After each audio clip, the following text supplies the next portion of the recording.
Okay, I'm going to my slide, present now, entire screen. Okay, screen दिख रही है अश्विन?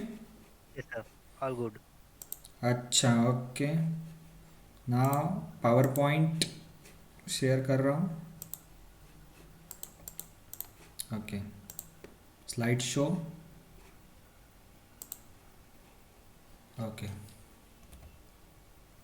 दिख रहा है? स्लाइड दिख रहा है, title slide? Yes, sir. Okay, voice is fine, right? Yeah. Yeah, okay. So I am going to start the lecture. Now I will not entertain any student. Okay, 45 students have joined. Now I am going to start the lecture number 3, unit 5, electronics. Okay. तो lecture number 2 हमने देखा था, क्या पढ़ा था हमने? Hybrid parameters के बारे में पढ़ा था, और ट्रांजिस्टर जो कॉमन कॉमन इमिटर मोड ही क्यों यूज़ करते हैं ट्रांजिस्टर का, क्योंकि वो ज़्यादा यूज़, वही इंपॉर्टेंट मोड होता है और वही मोड के एप्लीकेशन ज़्यादा है, इसलिए कॉमन इमिटर मोड हम यूज़ करते हैं ट्रांजिस्टर का। तो हमने कॉमन इमिटर मोड में हमने लास्ट लेक्चर में हाइब्रिड पैरामीटर्स निकाले थे, H11, H12, H21 and H22, और फिर उसको रिप्लेस कर दिया था। H11 मतलब क्या होता है, ये सब मैंने देखा था। तो हमने लास्ट लेक्चर में क्या देखा था? Hybrid parameters. तो आज हम जो देखेंगे हाइब्रिड इक्विवेलेंट सर्किट, जो हमने हाइब्रिड पैरामीटर लास्ट लेक्चर में देखा था, ठीक है, उसके सिग्निफिकेंस देखा था, उसके हमने सिंबल्स भी लिखे थे। H11 मतलब क्या होता है, H12 मतलब क्या होता है, H21 मतलब क्या होता है, और H22 मतलब क्या होता है, ये सब हमने देखा था। आज उसी पैरामीटर्स को, उसी इक्वेशंस को, जो इक्वेशन हमने ट्रांजिस्टर इन सी मोड के लिए लिखे थे, उसी इक्वेशन से हम आज वो इक्विवेलेंट सर्किट बनाएंगे। ठीक है। मैं फिर से रिकॉल कर रहा हूं, कल जो लास्ट लेक्चर में हमने दो हाइब्रिड इक्वेशन देखे थे, वो क्या थे?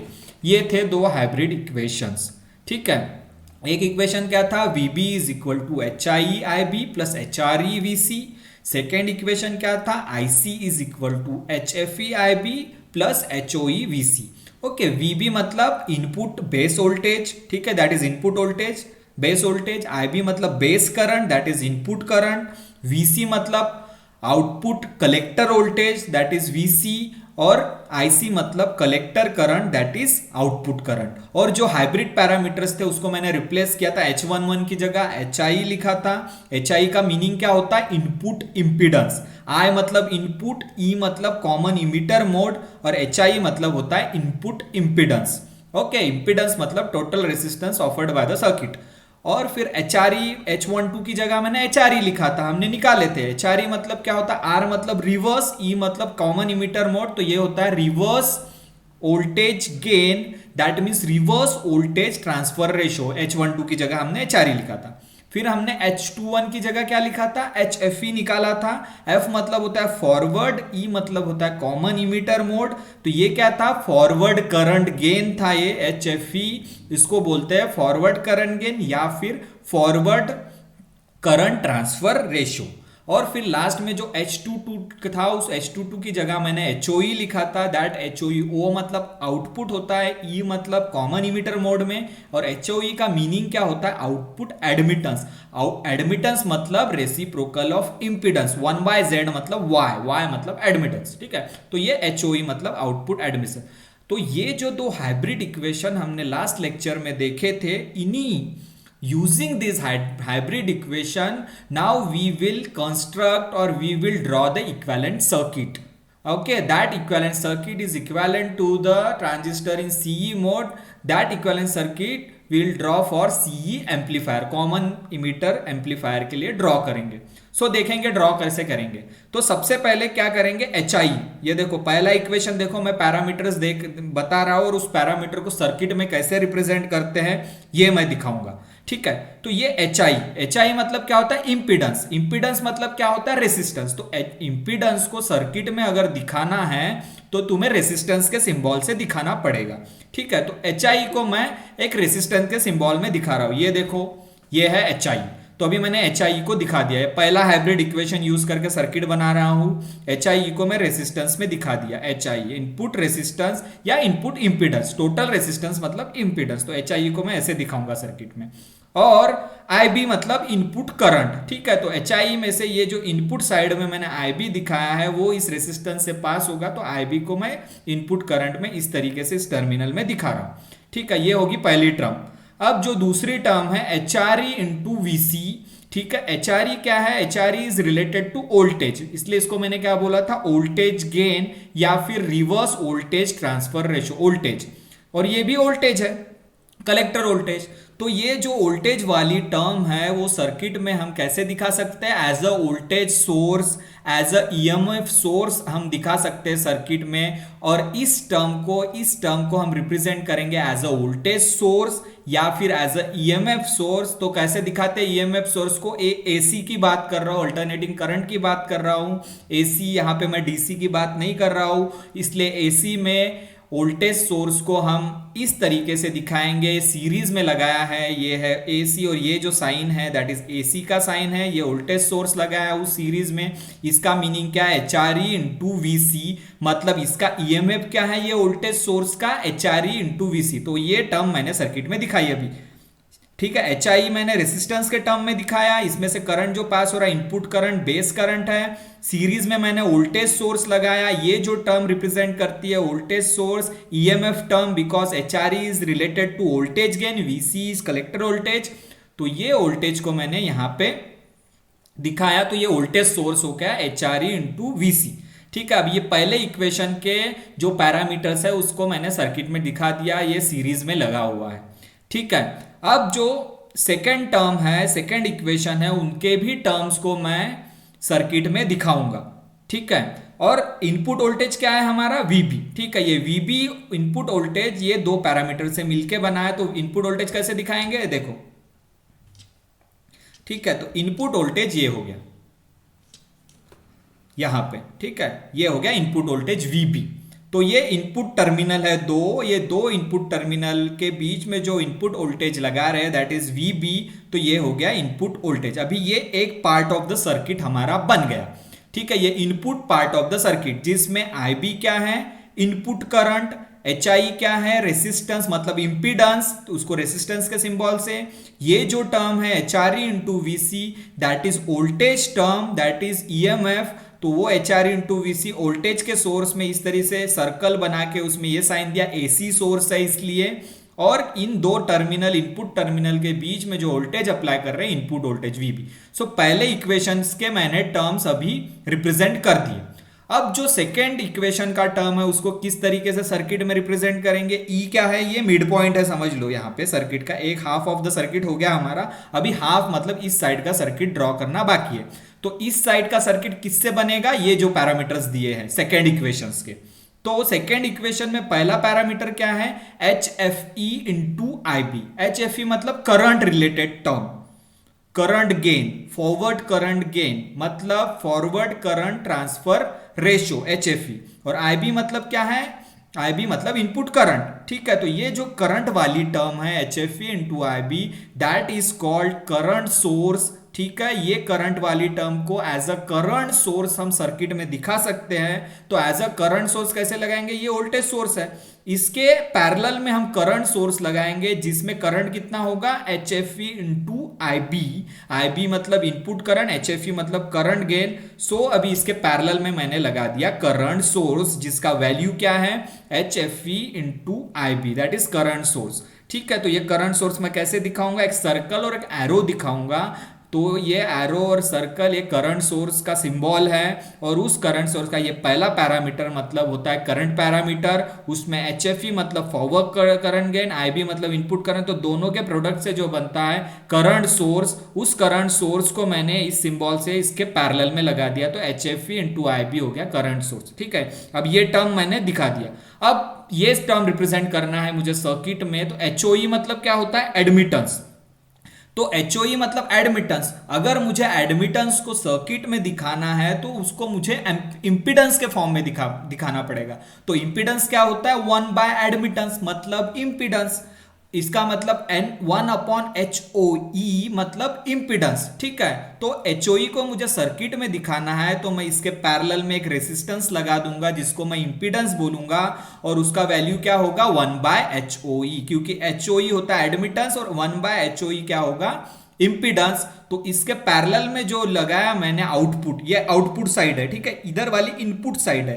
तो अभी हम आउटपुट साइड की बात कर रहे हैं, तो आउटपुट साइड में जो रेसिस्टेंस लगा ये input resistance HI, output side में लगा है वो आउटपुट रेसिस्टेंस या फिर आउटपुट इंपिडेंस, तो ये एडमिटेंस है HOE। इसको अगर इंपिडेंस में कन्वर्ट करना है तो इसको रेसिप्रोकल करेंगे। तो इसको अगर सर्किट में दिखाना है तो 1/HOE के टर्म्स में दिखाएंगे, वो आउटपुट साइड में दिखा रहे हैं इसलिए 1/HOE रेसिस्टेंस के सिंबल से दिखाया हुआ 1/HOE मतलब output impedance which is the reciprocal of output admittance. HOE क्या है आउटपुट एडमिटेंस, उसको मैं 1/HOE के फॉर्म में दिखा सकता हूं सर्किट में, ठीक है। ये पैरेलली लगा दिया इसको, ठीक है, इसके पैरेलल में। अब हमको आउटपुट अगर मेजर करना है तो हमको क्या करना पड़ेगा, एक लोड रेसिस्टेंस। तुम डायरेक्टली आउटपुट मेजर नहीं कर सकते किसी भी सर्किट में, अगर आउटपुट तुम्हें मेजर करना है तो इसके पैरेलल में एक लोड रेसिस्टेंस लगाना पड़ेगा, ठीक है। तो लोड रेसिस्टेंस मतलब RL, ठीक है, इसके ऑपोजिट में मैं एक RL लगा दूंगा, ये मैंने लगा दिया RL। अब तुम क्या कर सकते हो, आउटपुट वोल्टेज मेजर कर सकते हो। तो ये हो गया इंपिडेंस, आउटपुट इंपिडेंस, ठीक है, which is the reciprocal of output admittance 1/HOE। इसके पैरेलल में मैंने लोड रेसिस्टेंस लगा दिया। क्यों लोड रेसिस्टेंस लगाया, क्योंकि मुझे वोल्टेज ड्रॉप मेजर करना है, इसके अक्रॉस में कितना वोल्टेज आया है उसको मेजर करने के लिए लोड रेसिस्टेंस जरूरी है, इसलिए लोड रेसिस्टेंस लगाया। और इसके अक्रॉस में जो हम वोल्टेज मेजर करेंगे दैट इज आउटपुट वोल्टेज। तो आउटपुट वोल्टेज क्या है, VC इज आउटपुट वोल्टेज। तो इसके अक्रॉस में मैं VC मेजर करूंगा। VB है इनपुट वोल्टेज, VC है आउटपुट वोल्टेज, IB है इनपुट करंट, और ये जो अभी ये लाइन यहां पे मैं ड्रॉ करूंगा उसमें क्या होगा आउटपुट करंट, ठीक है। तो आउटपुट करंट इस डायरेक्शन में फ्लो होगा।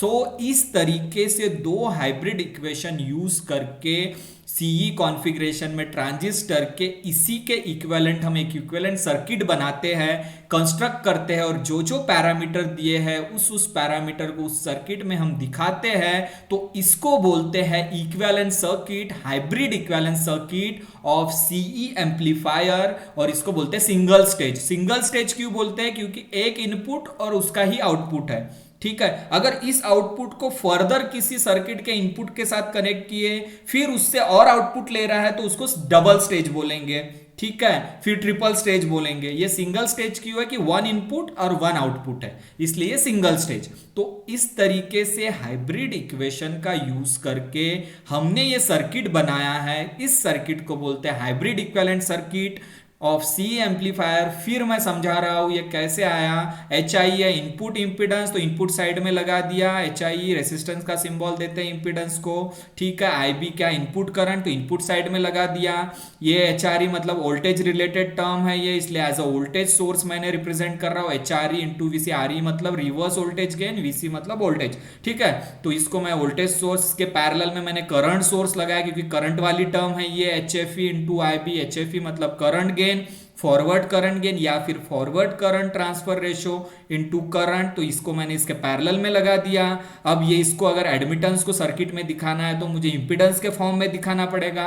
इंपिडेंस मतलब एडमिटेंस का रेसिप्रोकल, इसलिए इसके अक्रॉस में पैरेलल मैंने HOE रेसिस्टेंस लगा दिया, that is impedance, that is O मतलब आउटपुट, इसलिए इसको आउटपुट साइड में लगाया। अगर हमको वोल्टेज मेजर करना है, वोल्टेज ड्रॉप देखना है, तो लोड रेजिस्टेंस लगाना पड़ेगा, इसलिए इसके पैरेलल में मैंने लोड रेजिस्टेंस लगाया और उसके अक्रॉस हम आउटपुट वोल्टेज मेजर करेंगे। और आउटपुट सर्किट में जो करंट फ्लो होता है that is output current IC। इस तरीके से हम, और ये जो है mid point of the circuit, इस साइड इनपुट इस साइड आउटपुट, ओके E। तो इस तरीके से हम equivalent circuit of CE amplifier बना सकते हैं using hybrid equation of transistor in CE mode. ये हाइब्रिड इक्वेशन कहाँ के है? ट्रांजिस्टर के, जो हमने लास्ट लेक्चर में पढ़ा था इन सीई मोड। उसी हाइब्रिड इक्वेशन का यूज करके एक नया सर्किट हमने बनाया, उस सर्किट को बोलते हैं hybrid equivalent circuit, and this circuit is equivalent to that circuit of the transistor in CE mode. हमने जो लास्ट लेक्चर में जो सर्किट बनाया था, ये सर्किट उसका इक्विवेलेंट है, इसलिए इसको इक्विवेलेंट सर्किट बोलते हैं, और ये सीई एम्पलीफायर के लिए। तो इस तरीके से हमने देखा कि कैसे ड्रॉ करते। क्वेश्चन आता है, draw the hybrid equivalent circuit for C amplifier. Draw बोला, स्टेट बोला, तो ये ड्रॉ करना है 2 मार्क्स के लिए। ये सिर्फ सर्किट ड्रॉ करोगे 2 मार्क्स मिल जाएंगे, 2 मार्क्स के लिए आता है। और अगर ऐसा पूछा कि draw the circuit for hybrid equivalent circuit of C amplifier and derive the expression for voltage gain, current gain, या इनपुट इंपीडेंस या आउटपुट है, तो तुमको एक्सप्रेशन भी डिराइव करना है। तो वो 6 मार्क्स के लिए आएगा। अगर 2 मार्क्स के लिए सिर्फ ड्रॉ करना है तो 2 मार्क्स के लिए आएगा। 6 मार्क्स इसको ड्रॉ करके, इसका एनालिसिस करके तुम करंट गेन निकालो, वोल्टेज गेन निकालो, इनपुट इंपीडेंस निकालो, आउटपुट इंपीडेंस निकालो। तो वो जब आएगा क्वेश्चन, इसके साथ कोई भी 2 पैरामीटर निकालने के लिए बोल सकता है, या फिर करंट गेन या इनपुट इंपीडेंस, या फिर वोल्टेज गेन या आउटपुट इंपीडेंस। ये 2 पैरामीटर्स निकालने के लिए जब बोलता है एक्सप्रेशन, तो वो और ये ड्रॉ सर्किट मिला के 6 मार्क्स का क्वेश्चन आता है। ठीक है, तो 2 मार्क के लिए ड्रॉ करने के लिए आता है। अगर इसका एनालिसिस के लिए पूछा कि तुम इंपीडेंस निकालो, इनपुट इंपीडेंस, आउटपुट इंपीडेंस, या करंट गेन या वोल्टेज गेन, तो ये टोटल क्वेश्चन आता है 6 मार्क्स के लिए।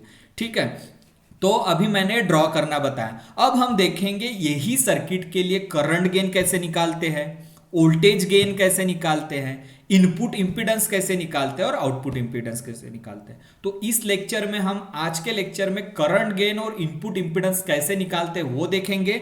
अगले लेक्चर में हम वोल्टेज गेन और आउटपुट इंपीडेंस कैसे निकालते हैं वो देखेंगे। अगर एक ही लेक्चर में हम चारों पैरामीटर्स निकालेंगे तो बहुत काफी बड़ा हो जाएगा और तुम्हें समझ में भी नहीं आएगा, इसलिए 1 बाय 1 पैरामीटर देखेंगे। आज सिर्फ 2 पैरामीटर कैसे निकालते हैं वो देखेंगे इस सर्किट के लिए। अगले लेक्चर में और 2 पैरामीटर कैसे निकालते हैं वो देखेंगे।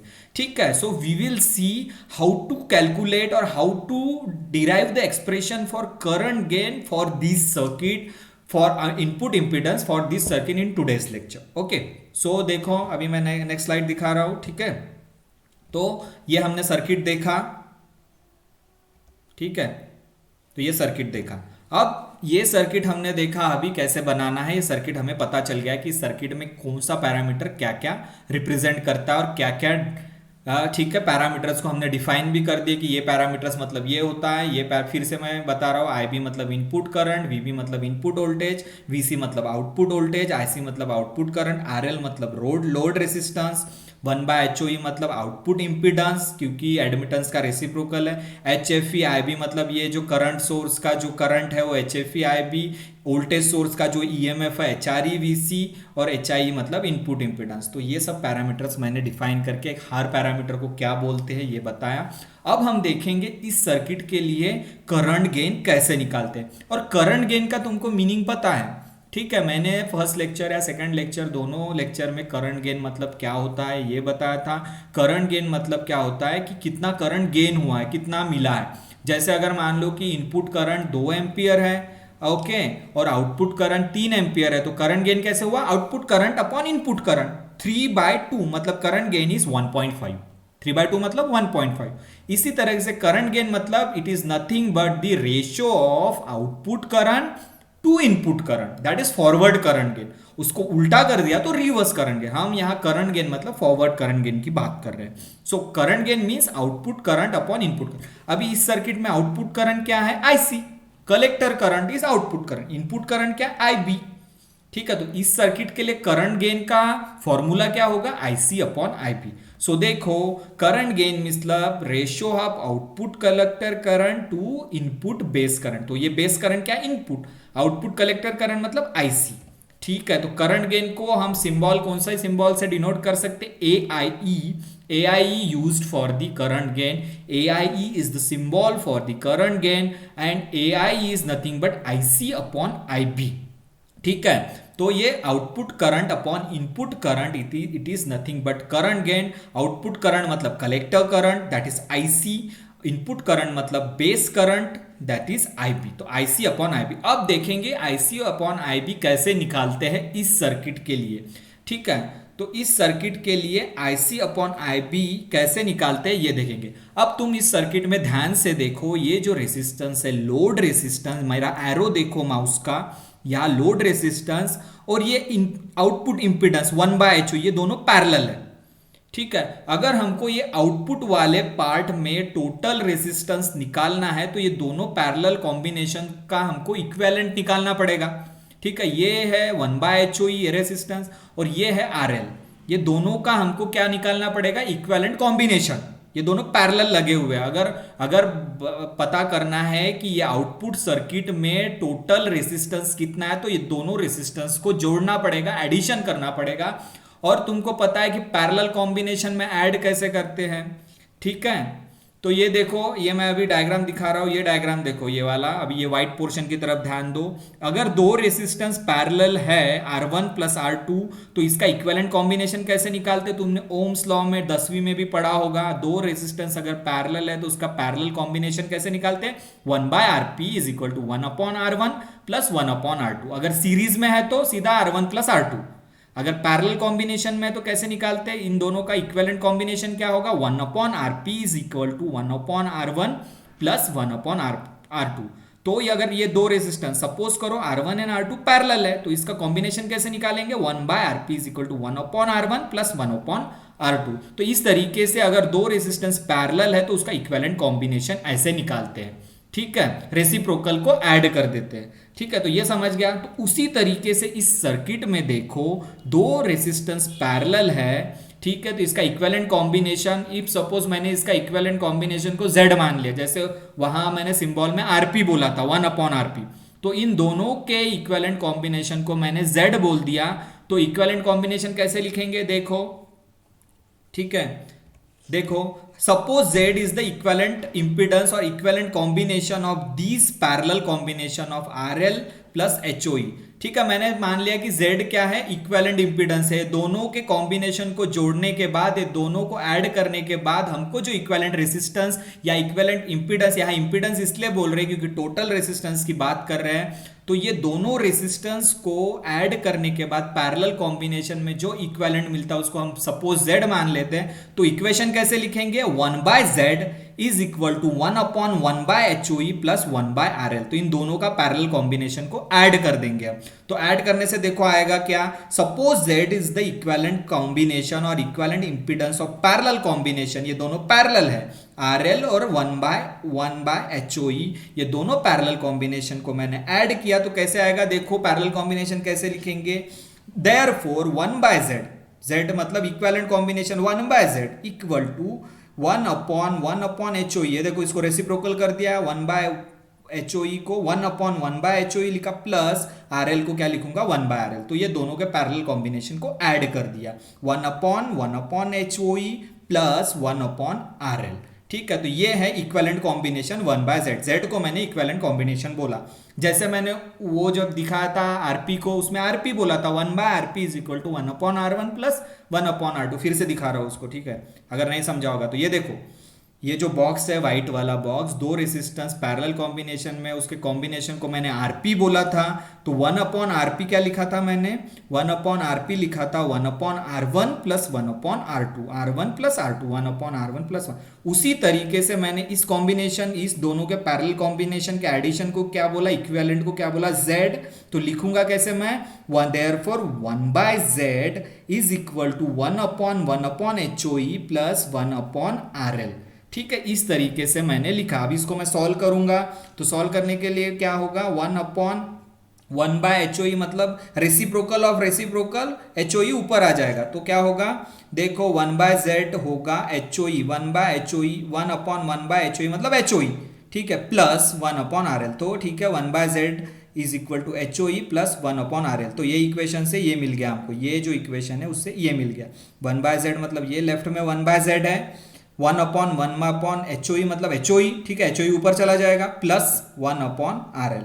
ठीक है, अभी इसको सॉल्व करूंगा, क्रॉस मल्टीप्लीकेशन करूंगा, ये HOE प्लस 1/RL है, तो क्रॉस मल्टीप्लीकेशन से RL इधर चला जाएगा, तो क्या होगा, HOE into RL plus 1 divided by RL। ठीक है, ये क्या है, HOE plus one upon R L. तो आर एल इसको मैं मल्टीप्लाई क्रॉस मल्टीप्लाई करूंगा तो R L into H O E, R L into H O E plus one, one तो ऊपर है, डिवाइडेड बाय आर एल। तो आर एल को कॉमन, डिनोमिनेटर को मैंने कॉमन कर दिया, ठीक है, मतलब क्रॉस मल्टीप्लीकेशन कर दिया। तो वन बाय जेड क्या होगा अभी, H O E R L plus one divided by R L. तो इस वन को मैं सामने लिख रहा हूं तो ऐसे भी लिख सकता हूं मैं इसको, equal to one plus H O E R L upon R L, ठीक है। तो इस तरीके से one by Z is equal to nothing but one plus H O E into R L upon R L. तो इस expression को मैंने सॉल्व किया डायरेक्ट जस्ट क्रॉस मल्टीप्लीकेशन करके। कुछ ये मैथमेटिक्स कुछ बड़ा मैथमेटिक्स नहीं है, जस्ट क्रॉस मल्टीप्लीकेशन। तो मेरे पास मुझे क्या मिला, one by Z equal to one plus H O E R L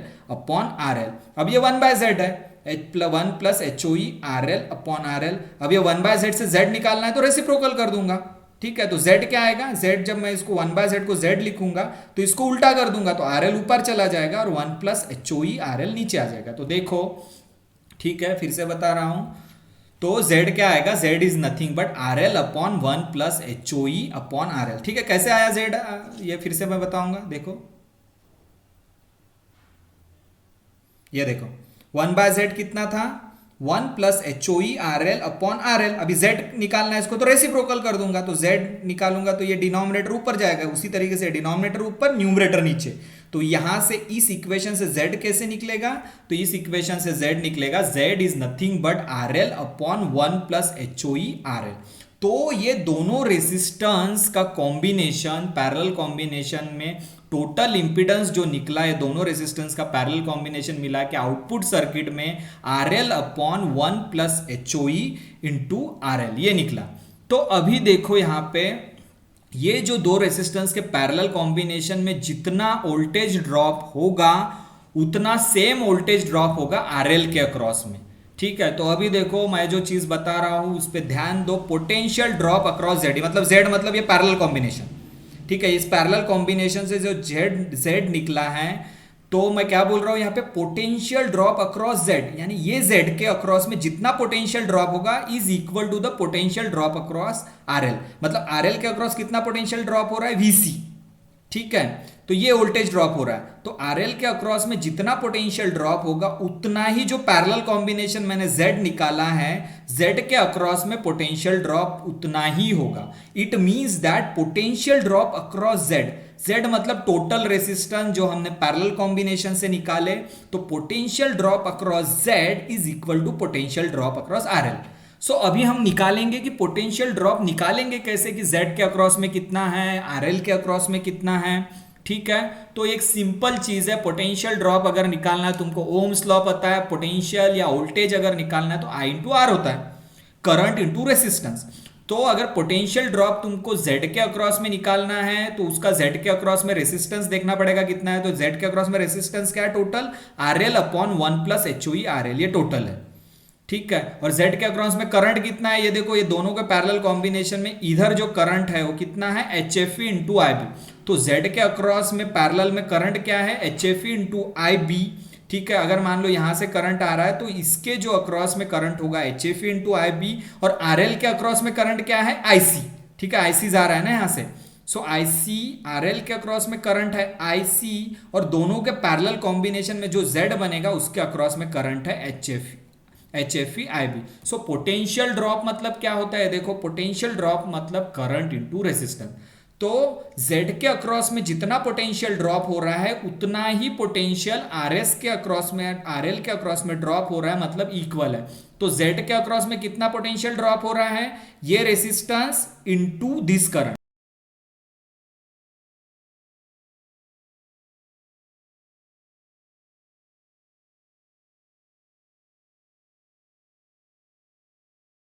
RL के अक्रॉस में पोटेंशियल कितना है, VC, ठीक है, और करंट कितना है, IC, ठीक है। तो RL के अक्रॉस में पोटेंशियल ड्रॉप क्या होगा, RL इंटू IC। तो इस तरीके से देखो, potential drop across Z is nothing but HFEIB into resistance, ये रेसिस्टेंस ये वाला, इक्वल टू, ये इक्वल टू बोला, potential drop across Z HFEIB into this resistance, तो रेसिस्टेंस हो गया टोटल पैरेलल कॉम्बिनेशन का, और ये हो गया करंट, ये करंट सोर्स से, ठीक है, H F into I B, और ये रेसिस्टेंस हो गया, इक्वल टू, ठीक है, अब आरएल के अक्रॉस में करंट कितना आईसी और रेजिस्टेंस क्या आरएल, तो आईसी इंटू आरएल। तो इस तरीके से पोटेंशियल ड्रॉप अक्रॉस जेड मतलब ये current into resistance total parallel combination से equal to potential drop across RL मतलब output current that is IC current. देखो आरएल के अक्रॉस आईसी करंट ड्रॉप हो रहा है और रेजिस्टेंस के आरएल। इस तरीके से हमने इक्वेशन लाया, ठीक है, इक्वेशन बनाया।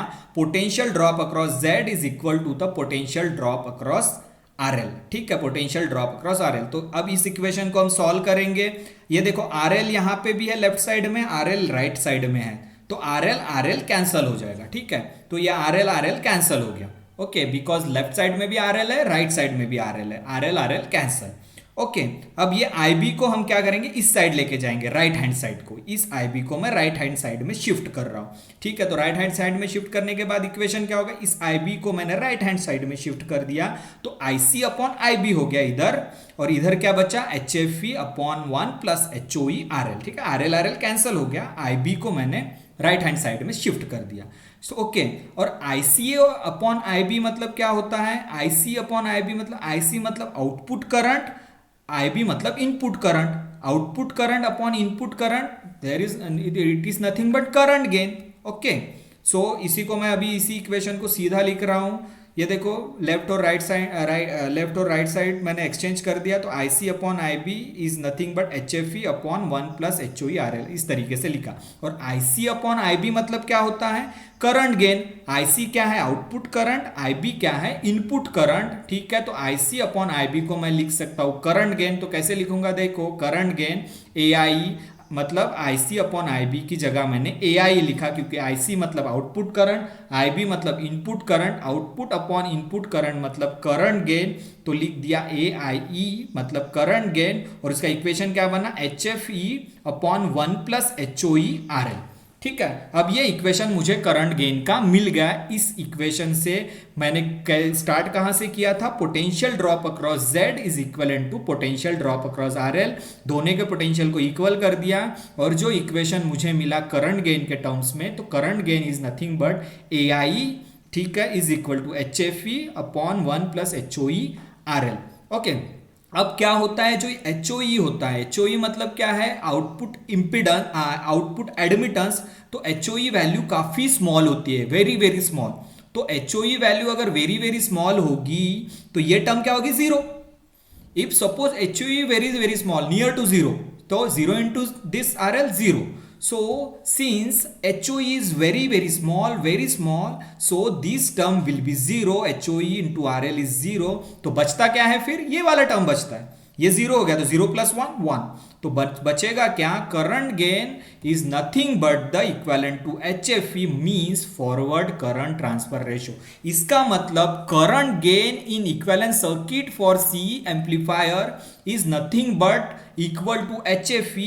It means that current gain in equivalent circuit is equal to forward current transfer ratio of forward current gain in transistor in CE mode. मतलब इक्विवेलेंट सर्किट का करंट गेन इक्वल होता है HFE से। HFE मतलब forward current transfer ratio या forward current gain in CE mode of transistor. तो इस तरीके से हमने करंट गेन निकाला इस सर्किट के लिए, ठीक है। करंट गेन हमारा निकला HFE upon 1 plus HOE RL, but HOE is very small, HOE very small है, तो HOE is near about to zero, so HOE into RL this term will be zero, so we'll get AIE is equal to HFE। तो इस तरीके से current gain का expression हमने निकाला। अगर डिराइव करने के लिए बोला तो ये स्टेप्स लिखना जरूरी है करंट गेन के लिए, ठीक है। तो ये हमने करंट गेन निकाला इस सर्किट के लिए, ठीक है। करंट गेन का फॉर्मूला क्या होता है, IC अपॉन IP, ठीक है। ये IC अपॉन IB को मैंने करंट गेन बोला, तो ये इस तरीके से ये एक्सप्रेशन हमने डिराइव किया।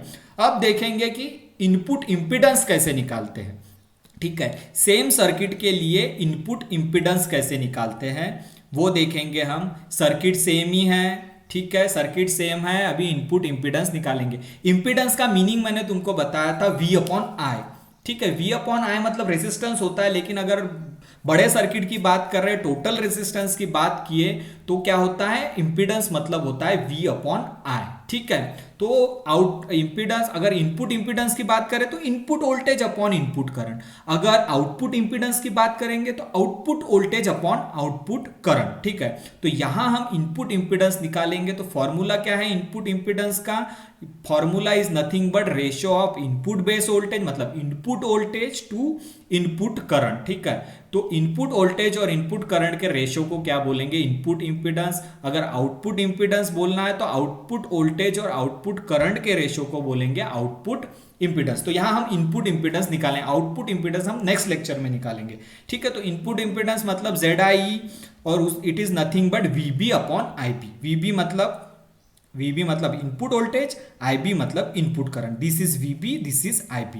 सो इनपुट इंपीडेंस अभी कैसे निकालेंगे? ZI is equal to VB upon IB। ये इक्वेशन नंबर इसको सेकंड बोल दिया। अब VB अपॉन IB हमको निकालना है इस सर्किट से, तो ZI कैसे निकालेंगे? ठीक है, तो हमको पता है हाइब्रिड इक्वेशन जो CE ट्रांजिस्टर के लिए होता है, हाइब्रिड इक्वेशन नंबर 1 हमको पता है from hybrid equation of transistor in CE configuration.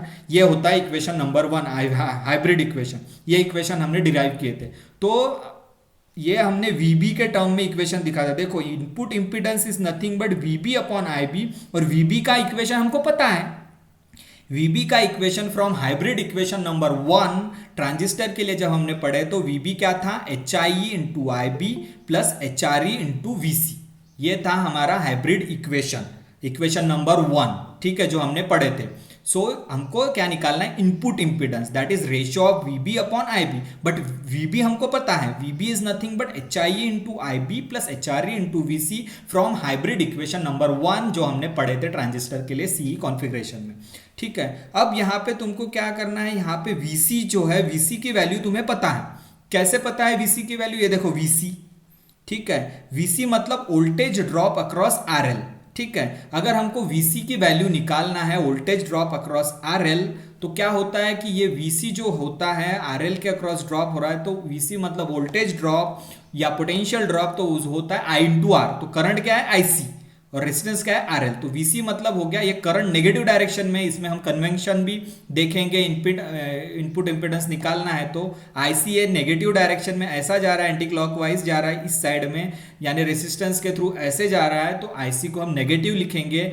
तो VC की जगह पे हम ले सकते हैं IC इंटू RL, मतलब करंट इंटू रेसिस्टेंस, क्योंकि V क्या होता है? V is equal to IR। ठीक है, तो I क्या है? करंट यहाँ पे IC, और R क्या है? Resistance RL। So voltage drop across RL या फिर पोटेंशियल अक्रॉस RL मतलब VC कितना है? RL इंटू IC, और IC को हम नेगेटिव बोलेंगे कि करंट आउटसाइड जा रहा है। ठीक है, तो VC की जगह हम क्या लिख सकते हैं? देखो VC की जगह हम लिख सकते हैं minus IC into RL। Minus इसलिए लिखा कि करंट आउटवर्ड जा रहा है, इसलिए VC का वैल्यू ले लूंगा मैं माइनस IC इंटू RL। अब put this value in equation number 3। ठीक है, इक्वेशन नंबर 3 में अभी इस वैल्यू को रखो VC के जगह। सो VC का वैल्यू क्या है? Minus IC into RL। अब इक्वेशन नंबर 3 में अगर रखता हूं तो इक्वेशन नंबर 3 कैसे बनता है? देखो इक्वेशन नंबर 3 में ये रख दिया, VC की जगह मैंने वैल्यू रखा माइनस IC इंटू RL रखा, VC का वैल्यू रखा, तो इस तरीके से इक्वेशन बन गया VB is equal to HIE into IB plus HRE bracket में माइनस IC इंटू RL। अब ये ब्रैकेट सॉल्व करूंगा तो ये माइनस प्लस माइनस माइनस, इधर माइनस आ जाएगा, plus minus minus. So equation क्या बनेगा? देखो इक्वेशन बनेगा VB is equal to HIE into IB, minus आ गया, minus plus minus HRE into IC into RL। ठीक है, अब देखो VB is equal to HIE into IB minus HRE into IC into RL, ये माइनस सामने आ गया, प्लस माइनस माइनस। अब मैं क्या करूंगा? सारे इक्वेशन को डिवाइड कर दूंगा IB से। ठीक है, IB से इसलिए डिवाइड करूंगा क्योंकि मुझे क्या चाहिए? इनपुट इंपीडेंस चाहिए। इनपुट इंपीडेंस मतलब क्या होता है? VB upon IB। अभी VB तो मुझे मिल गया, ठीक है, VB मिल गया। अब मुझे इनपुट इंपीडेंस निकालना है। If I want to find out the input impedance, so I have to divide this VB by IB so that I can get the input impedance. Okay, तो dividing IB on both sides. IB को both side से divide कर दो। सो VB, तो ये क्या होगा, VB को IB से डिवाइड करोगे तो VB अपॉन IB, और यहाँ पे इस साइड में इस टर्म को IB से डिवाइड तो IB IB कैंसल, और इस साइड में तो नीचे आ जाएगा IB। ठीक है, तो IB से मैंने बोथ साइड्स में डिवाइड कर दिया। So we get VB upon IB is equal to, इसमें IB कैंसिल हो जाएगा क्योंकि सारे साइड्स को IB से डिवाइड कर दिया, तो इसको IB IB कैंसिल, तो यहाँ बचेगा HIE minus HRE IC into RL divide by IB। सो को तीनों टर्म को मैंने IB से डिवाइड कर दिया, तो यहाँ पे आया VB upon IB, HIE upon IB IB cancel, यहाँ आया HIE minus HRE IC into RL divide by IB। तीनों टर्म को मैंने ये तीनों टर्म को मैंने IB से डिवाइड कर दिया, तो इस तरीके का एक्सप्रेशन मिला मुझे। ठीक है, इस तरीके का एक्सप्रेशन मिलने के बाद VB अपॉन IB को क्या लिख सकते हैं, input impedance, input voltage upon input current is input impedance. तो VB अपॉन IB की जगह मैंने ZI रखा, ZI लिख सकता हूं क्योंकि input impedance that is input impedance मतलब ZI is equal to VB upon IB। Input impedance मतलब VB अपॉन IB। ठीक है, output input voltage upon input current that is input impedance, तो VB अपॉन IB के जगह ZI रखा is equal to HIE minus, ठीक है, HRE RL, ये IC है। ठीक है, ये IC को मैंने IB के साथ लिख दिया, यहाँ पे IC अपॉन IB लिखा। ठीक है, इसका एक मीनिंग है क्यों मैंने IC अपॉन IB लिखा, क्योंकि IC अपॉन IB क्या होता है, current gain, output current upon input current is current gain. ठीक है, तो ये है HRA RL को ऐसे सेपरेट टर्म ले लिया मैंने, HRE और RL को सेपरेट जगह, और ये IB नीचे डिनोमिनेटर में, तो IC अपॉन IB लिखा इसको सेपरेटली क्यों लिखा, क्योंकि IC और IB क्या होता है, current gain. So IC upon IB is nothing but the current gain, so I can write in place of IC upon IB is AIE मतलब करंट गेन। सो हमारा इक्वेशन कैसे बन गया, अभी देखो, ZIE is equal to HIE minus HRE into RL।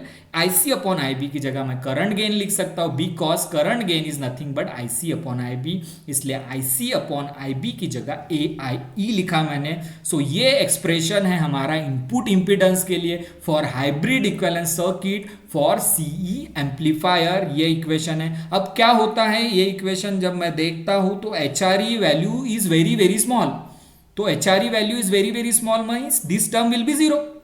HRE बहुत small है, HRE स्मॉल है मतलब ऑलमोस्ट जीरो है, तो ये इसके साथ ये दो टर्म जो इनटू है, इनटू मल्टीप्लीकेशन में ये दो टर्म है जीरो हो जाएगी। तो HRE if HRE is very very small, तो HRE equal to almost equal to zero, so this term will be zero. So बचता क्या है फिर, ZIE is equal to HIE। So input impedance in hybrid equivalent circuit is nothing but equal to the HIE। HIE क्या है, input impedance of, मतलब ये ZIE क्या है, input impedance of amplifier circuit, ये एम्पलीफायर की बात कर रहे हैं, CE amplifier is nothing but the input impedance. HIE भी क्या है, input impedance of transistor circuit. तो HIE क्या है, input impedance of transistor circuit, ZIE क्या है, input impedance of our CE amplifier circuit. सो आखिरी में जो हमको इक्वेशन मिला, ZIE is equal to HIE means input impedance of amplifier circuit is nothing but equal to HIE means input impedance of transistor in CE configuration. तो इस तरीके से इनपुट इंपिडेंस मैंने निकाला। ठीक है, इनपुट इंपिडेंस निकालने के लिए तुमको हाइब्रिड इक्वेशन नंबर 1 याद रखना जरूरी है VB के टर्म्स में, और वहां VC के जगह मैंने IC RL वैल्यू रखा, और इस तरीके से मुझे इनपुट इंपिडेंस मिला।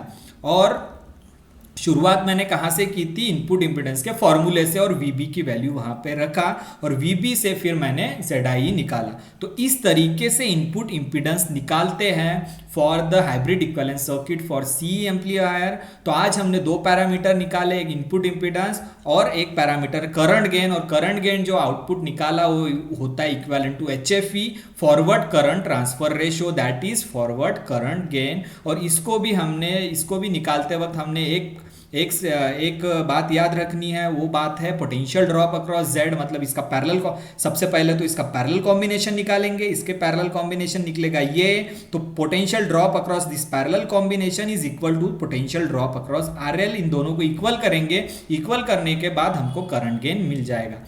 सो दो पैरामीटर हमने जो निकाले, तो दो बातें इंपॉर्टेंट है याद रखने के लिए तुमको। कैसे, अगर मान लो कि इस सर्किट के लिए करंट गेन निकालना है, तो तुमको दो ही बातें याद रखनी है, एक पैरेलल कॉम्बिनेशन, ठीक है, एक पैरेलल कॉम्बिनेशन, पहली बात याद रखनी है, पैरेलल कॉम्बिनेशन का इक्विवेलेंट रेजिस्टेंस निकालना है, मतलब इंपीडेंस निकालना है। और दूसरी बात याद रखनी है कि potential drop across parallel combination is equal to the potential drop across RL.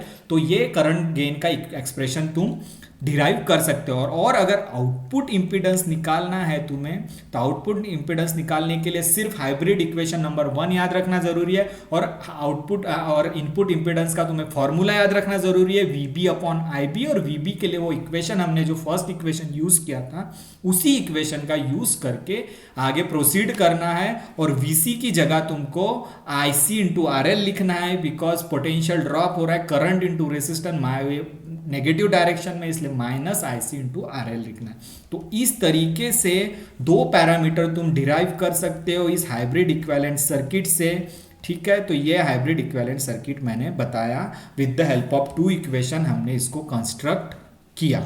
ठीक है, तो today it is sufficient. We have studied about the construction of hybrid equivalent circuit, as well as we have derived two parameters. One parameter is current gain and second parameter is input impedance. In next lecture we will derive voltage gain and output impedance. ठीक है, कोई question है तो पूछो।